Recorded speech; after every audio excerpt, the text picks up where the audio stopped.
Hello everyone and welcome to the Gears of War OverRun lesson series. My name is Arctic and in this video I will be providing the basics on how to improve your engineer game. When selecting the engineer, you will have access to one offensive weapon in the Gnasher shotgun, one support weapon with the repair tool, and your class ability, which is the turret deploy. The engineer has the following responsibilities in OverRun: burst damage through close quarter combat, repairing fortifications, and lane control with the turret deploy ability. In close quarter combat, the engineer can deal burst damage with the Gnasher. Burst damage is essentially dealing a high amount of damage in a short time period. This is particularly effective for flanks during your turret ability's cooldown against the Grenadier, Kantus, the Rager while the Rager is not using the Rage ability, Tickers, and Wretches.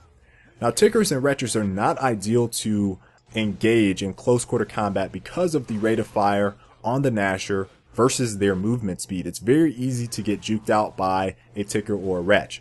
It's typically better to simply throw down a turret or fall back to one of your teammates that has a Lancer.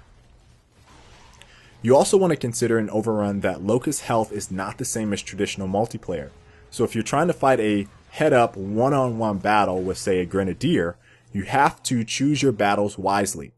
If the Grenadier has full health, you're going to put yourself at a disadvantage. You have less health than a Grenadier. So remember, play smart when you're in close quarter combat. When repairing fortifications, it's important to remember OverRun is an attack and defend game mode.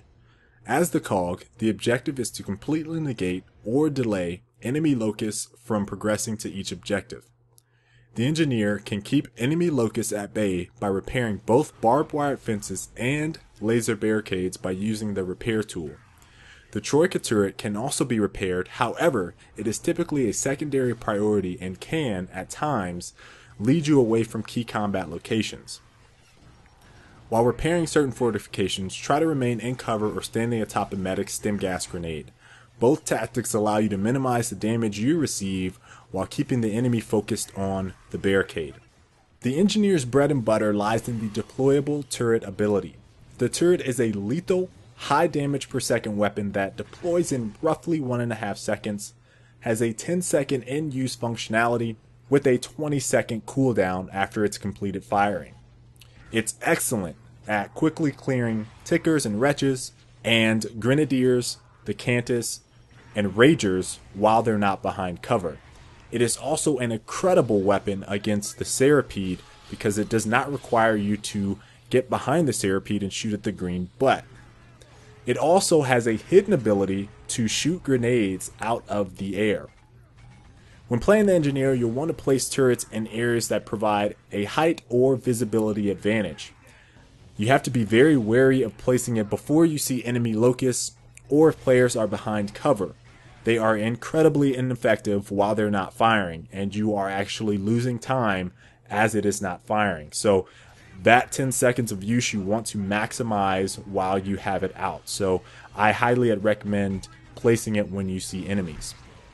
The other thing you want to be wary of is that it has low health and is easy to destroy. So sometimes if you see players in the distance, you deploy a turret, maybe they can sneak in some Lancer fire on it or Hammer Burst or, the Rager with the Breach Shot. So be wary of placing it in areas that the Locust can counter it easily. If enemy players are in cover, it's also sometimes best to simply lay down a turret and rush them with the Gnasher so that they will pop up and your turret will lay into them and either down them or kill them. If y'all enjoyed this installment of the Gears of War lesson series, be sure to like and subscribe or maybe even favorite the video. We have plenty of Gears of War content ranging from tips and tactics to gameplays and commentaries. Once again guys, this is Arctic and I will catch you later. Peace.